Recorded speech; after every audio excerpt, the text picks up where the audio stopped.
Hi, I'm Diane Macedo. Today on ABC News Live, President Biden is warning of potential nuclear Armageddon.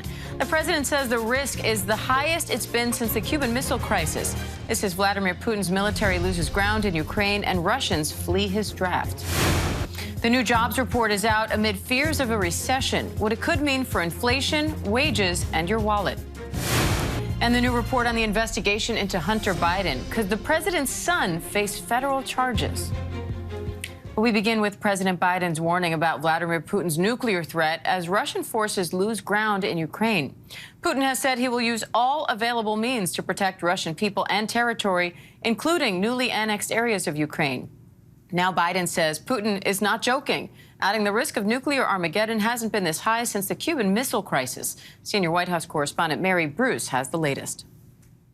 Diane, this was a stark warning from the president. Biden sounding the alarm, saying that Putin's recent threats to use nuclear weapons amount to the most serious prospect of Armageddon since Kennedy and the Cuban Missile Crisis. Biden says he knows Putin well and that Putin is not joking when he talks about the potential use of nuclear weapons or biological or chemical weapons. And Putin has said recently that he is not bluffing. As we have seen Putin struggling in his fight for Ukraine, the Russian president has been ramping up his saber rattling. He has said that he will use all available means to protect Russia, and he says the U.S. created the precedent to use nuclear weapons. Now, I am told the White House has seen no indication that Russia is preparing to use a nuclear weapon imminently, and the administration, the president, have been very clear on this. There will be consequences if Putin uses nuclear weapons in Ukraine. But as Biden said last night, the big question now is, what is Putin's off-ramp? Diane, how does he find a way out of this? All right, Mary Bruce, thanks for that. And more Russians are fleeing Putin's new military draft, with 2 men even arriving in Alaska and requesting asylum. Meanwhile, new evidence of political war crimes is being unearthed as Russian forces retreat in eastern Ukraine. Chief Foreign Correspondent Ian Pannell has the latest. As the war rages in Ukraine, a new twist in the exodus of young Russians avoiding a military draft to fight in Ukraine. 2 Russian nationals are in the hands of DHS after crossing the hazardous Bering Strait from Siberia to a remote Alaskan island. We don't anticipate a continual stream of individuals or a flotilla of individuals. In a statement, Alaskan Senator Dan Sullivan adding, this incident makes clear the Russian people don't want to fight Putin's war of aggression against Ukraine. On the ground in Ukraine, as Russian troops retreat, the scale of destruction by Putin's men is now becoming clear. The level of destruction in this town is truly shocking. Every single building has been razed to the ground, because when the Russians came in here, they didn't just fire on the Ukrainian military. They deliberately destroyed every single building. And this is a policy that's been carried out across Ukraine, a policy of scorched earth. And this is why so many millions of people have been forced from their homes and the country. Now the Russians are being forced back, new evidence of alleged war crimes. In Pisky-Rakivsky, we were taken to a house of horrors. Inside this tiny cramped basement, Ukrainians say they were beaten and shot. And the woodland a few miles away holds an even darker secret. A torture pit dug into the ground and buried at the bottom a shallow grave. 2 bodies dressed in civilian clothes, handcuffed and shot. Diane, investigators here say more than 530 civilian bodies have now been discovered in the region so far, and what we're hearing on the ground are claims that what happened appears to be a deliberate campaign of torture by the Russians to terrorize the population into submission. We're also getting news of the latest Nobel Peace Prize winners. This year, it's a joint prize that's been announced, one going to Memorial, which was one of Russia's leading human rights groups. It was shut down by Vladimir Putin's regime last December. The other winner is Ales Belatsky, another activist from Belarus, whose group has been confronting the abuses of Putin's ally Lukashenko. The Nobel Committee is clearly sending a loud and clear signal to Putin and his allies. Diane? All right, Ian Pannell, thanks for that. And the Labor Department released its latest jobs numbers today, and it shows that U.S. employers added 263,000 jobs in September, just beating analyst expectations, but still down from 315,000 in August. Meanwhile, the unemployment rate dropped to 3.5%, down 0.2% from August. Business reporter Alexis Christoforous joins me live now for more on this. Alexis, what does this tell you about the job market right now? It tells me that this is more proof that that really tight labor market that we've been so concerned about is starting to lose loosen up. It's happening very slowly, but it is starting to happen. That's exactly what the Federal Reserve wants to see. Those higher interest rates from the Fed, also high inflation, now starting to seep into the job market. Overall, though, still a really solid number. 263,000 jobs added. The unemployment rate was a bit of a surprise that it actually dipped to 3.5%. You might say, well, great news, the unemployment rate fell. It didn't really fall for the right reason, because that rate also takes into account all the people who are actively looking for work. So what this means is fewer people are actually wanting to get off the sidelines and participate in the job market. So let's talk about that, the labor force participation rate. That went down. That's right. That's exactly what this is called. It went down about 0.1%, but we really want to see that number move up, because the big challenge for the job market lately has been there haven't been enough workers to fill open positions. So what companies have to do, they had to raise wages to stay competitive and attract those workers. The Fed wants to see it more balanced. You have more people coming into the workforce looking for the jobs that are available. We're not seeing that. And what really was troubling about this participation rate, younger people not coming back into the workforce. So people ages 24 to 54 seem to not want to get back in. Now, what does this report say now about overall inflation? It is not painting a great picture, because when you look at wage growth, and that's the inflationary part of this jobs report, still very strong, up 5% year over year, down slightly, but still very high historically. It's not where the Fed wants to see it. And this really doesn't give the Fed any reason to pull back on its planned aggressive interest rate hikes moving forward. All right, Alexis Christoforous, great to have you. Thank you. Thanks. And a new Washington Post report claims federal agents believe they have enough evidence to charge Hunter Biden with tax crimes. The report, citing anonymous sources, says a U.S. attorney in Delaware is now set to decide whether to proceed. Senior national correspondent Terry Moran has the latest. The Washington Post reported that federal agents believe they have enough evidence to charge Hunter Biden with tax crimes and lying on a federal form when he purchased a gun. The Post, citing anonymous sources, said the president's son's case has now moved one step closer to a potential conclusion, with a U.S. attorney in Delaware who was appointed by President Trump set to decide whether to proceed. The agents, the Post reported, determined months ago they had assembled a viable criminal case against Hunter Biden. ABC News has not independently confirmed this report. The Justice Department, White House, FBI, and IRS all declined to comment or did not respond. The federal investigation of Hunter Biden began in 2018 and centered around his taxes and his business dealings overseas, going all the way back to the time when his father served as vice president under President Obama, including Hunter Biden's work with a Ukrainian natural gas company called Burisma. In a 2019 interview with Amy Robach, Hunter Biden admitted that his work with the Ukrainian company was a mistake. At the time, you never thought, this might not look right. You know what? I'm a human. And you know what? Did I make a mistake? Well, maybe in the grand scheme of things, yeah. But did I make a mistake based upon some unethical lapse? Absolutely not. Investigators have since looked into whether Biden properly reported all of his income to the IRS. According to the Post, investigators have also examined a firearms purchase Biden made in 2018. When he bought the gun, he allegedly answered no on a federal form that asks if a gun purchaser is using or is addicted to drugs. But in a memoir published last year, Hunter Biden said he had been smoking crack cocaine around that time. Former President Donald Trump made Hunter Biden's business dealings a centerpiece of his failed re-election bid. Where's Hunter? Where's Hunter? Hunter Biden's lawyer fiercely criticized the leak in a statement to the Washington Post, and he tells ABC News that we believe the prosecutors in this case are diligently and thoroughly weighing not just evidence provided by agents, but also all the other witnesses in this case. It's unclear when the U.S. attorney in Delaware might make a decision whether to move forward, but Republicans have pledged to go after the president's son if they retake control of Congress in November. If there's a place for us to investigate, we'll investigate. In April, the White House said the president was confident that his son didn't break the law. Attorney General Merrick Garland was asked at a Senate hearing about how the Justice Department is handling the case. There will not be interference of any political or improper kind. The scandals swirling around Hunter Biden have been a political and a personal challenge for his father, the President of the United States. And over the years, through all of this, Joe Biden has kept most of his answers to a very simple declaration. I love my son. Diane? All right, Terry Moran, thanks for that.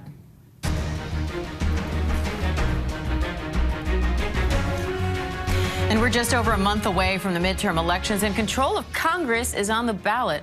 538's election forecast shows Democrats are slightly favored to keep control of the Senate, while Republicans are slightly favored to win the House. But there is still time for an October surprise to shake things up. ABC News political director Rick Klein joins me live now for more on that.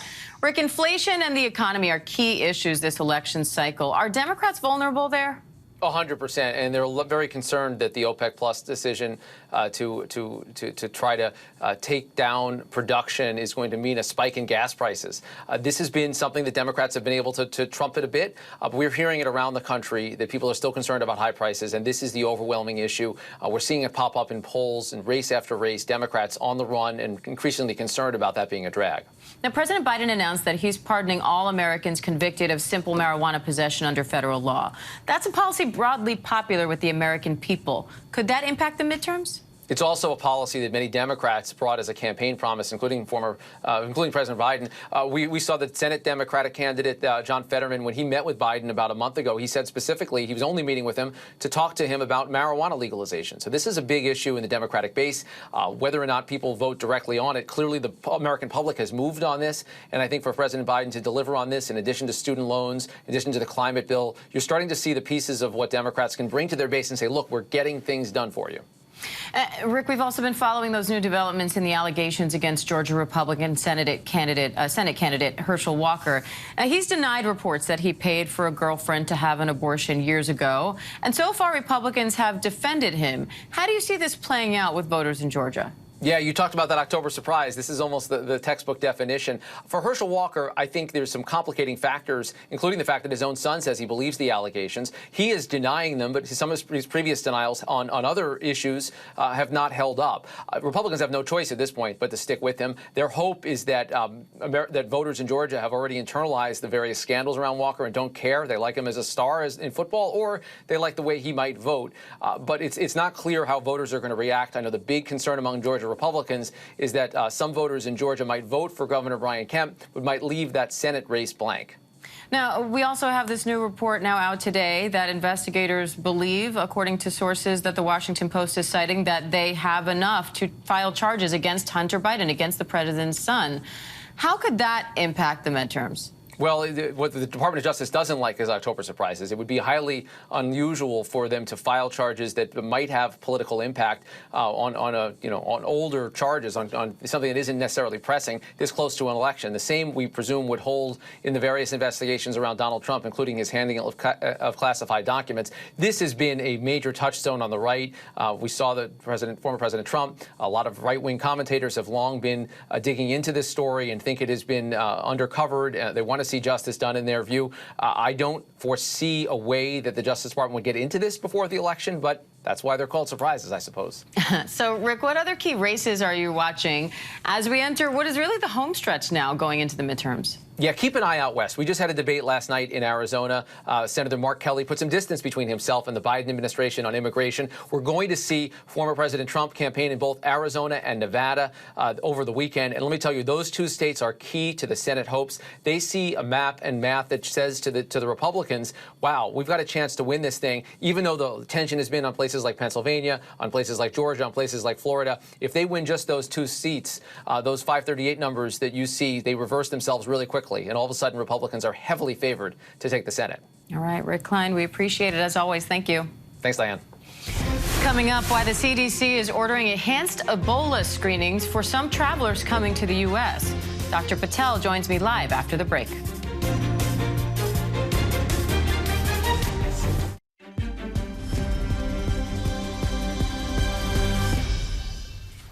Welcome back. The CDC has ordered enhanced Ebola screenings for any traveler who's been to Uganda in the past 3 weeks.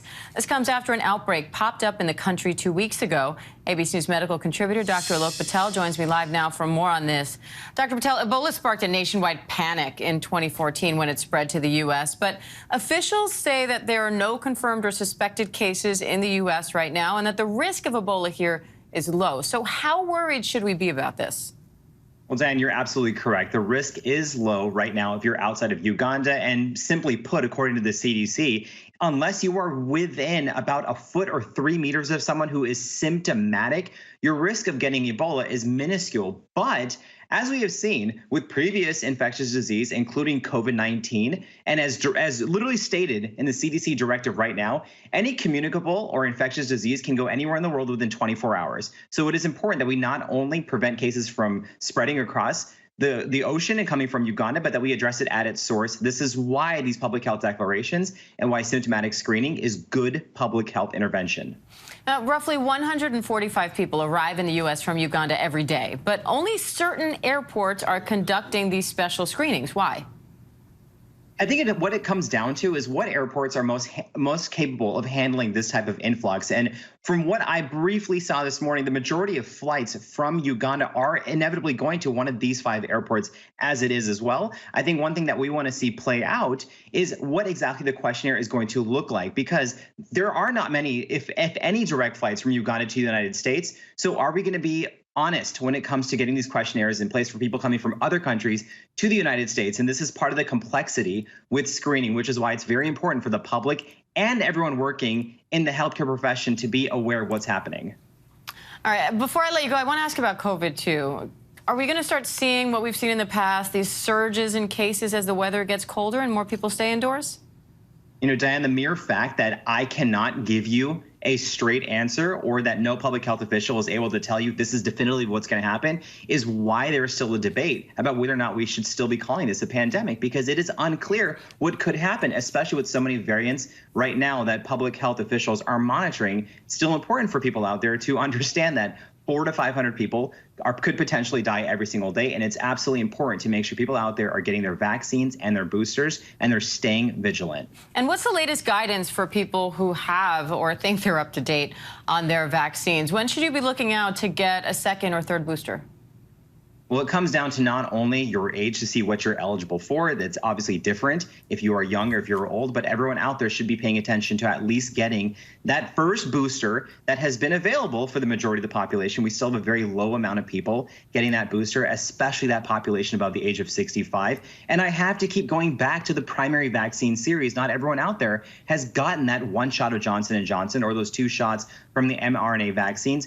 We only have about 30% of kids age 5 to 11 who have gotten it. So start there. Those vaccines, the first ones that came out, are still extremely effective at keeping you out of the hospital. All right, Dr. Alok Patel, always great to have you. Thank you. Thank you. Coming up, it is Fat Bear Week at Alaska's Katmai National Park, and the competition is bulking up. Are you ready to vote for your favorite chunky animal? We're going to talk with the park rangers after this.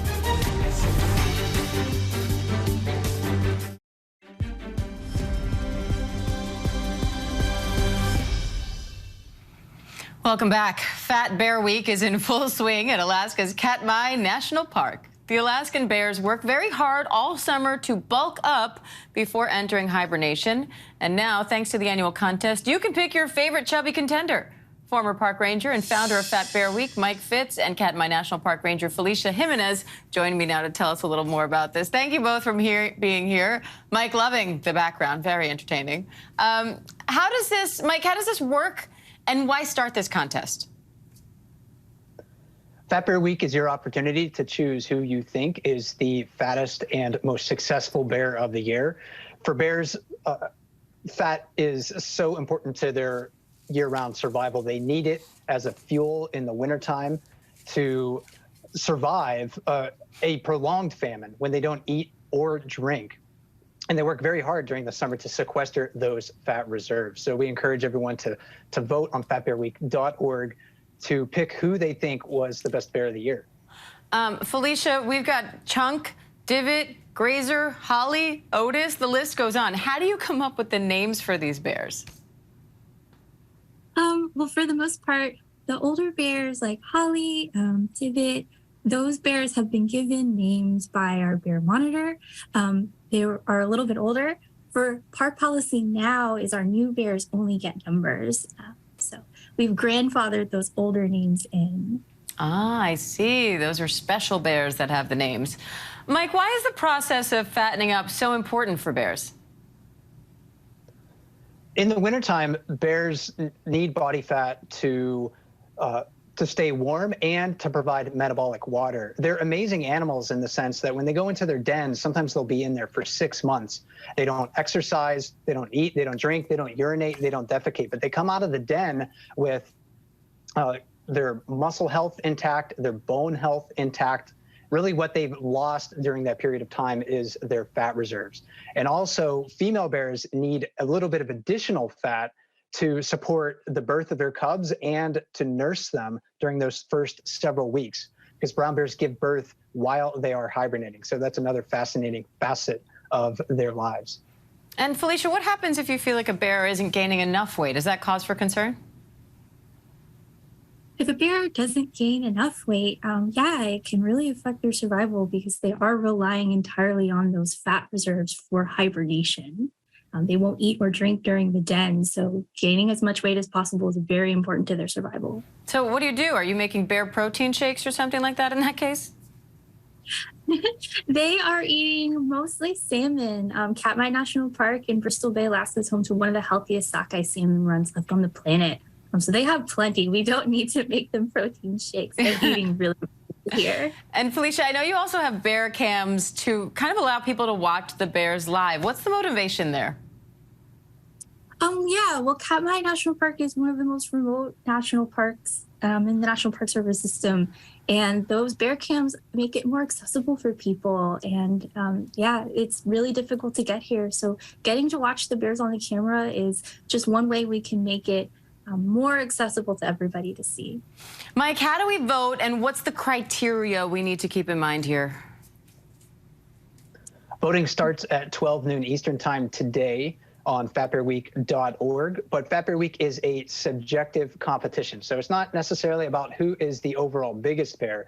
We encourage everyone to learn more about the individual bears in the bracket and consider the extenuating circumstances of their lives. A big male like 747, he doesn't have to face the same challenges necessarily as a mother bear who's raising cubs, but you should learn about each one of those bears, and that I think can help inform your vote.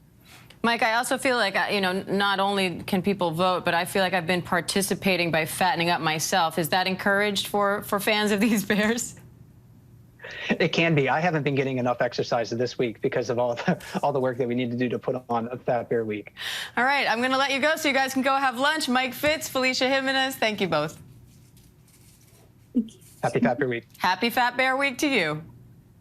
And happy Fat Bear Week to you at home as well. I'm Diane Becerra. Do stay with us as ABC News Live continues with more news, context, and analysis.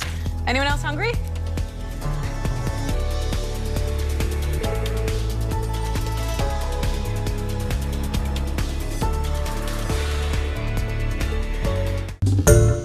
Hi everyone, George Stephanopoulos here. Thanks for checking out the ABC News YouTube channel. If you'd like to get more videos, show highlights, and watch live event coverage, click on the right over here to subscribe to our channel, and don't forget to download the ABC News app for breaking news alerts. Thanks for watching.